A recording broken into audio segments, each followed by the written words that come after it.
En retrait du bourg, la célèbre chapelle Saint-Jacques est sans nul doute le plus beau joyau de Merléac. À l'écart des grands axes, cette petite commune du centre-Bretagne, en l'espace de 50 ans, a perdu plus de la moitié de ses habitants et la totalité de ses commerces. Dans les années 50, quand j'étais gosse, il y avait 9 cafés dans le bourg. Et maintenant, il n'y a plus aucun. Plus personne n'a soif. Non, voilà.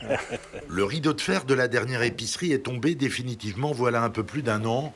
Le maire en est persuadé, un nouveau modèle est à imaginer. Le problème, c'est qu'il faut arriver à vivre dans ces commerces. C'est pas le tout de les ouvrir, mais il faut qu'ils vivent. Peut-être associer le logement, que quelqu'un qui serait dans le logement à côté pourrait en même temps s'occuper du lieu. À voir. Ici, la fierté, c'est d'avoir pu conserver l'école. Il aura fallu beaucoup investir, voilà 15 ans, pour préserver l'âme du village, mais pour combien de temps ? On voit nos aînés, par exemple, rien que d'entendre les enfants jouer dans la cour, eux, c'est un plaisir. Tous les ans, on va à l'académie faire un petit tour, voir comment va se passer la rentrée. Il faudra encore patienter 2 ans avant que la fibre arrive à Merléac, alors qu'une partie de la commune est aujourd'hui toujours en zone blanche. Dans le cahier de doléances, d'autres sujets sont visiblement bien plus importants.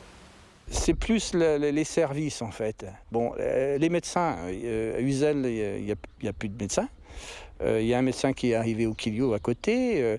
Les maisons de retraite, c'est compliqué. On voit bien que, au niveau santé, au niveau commerce, on va avoir de quoi faire. Je crois que la ministre va avoir du travail.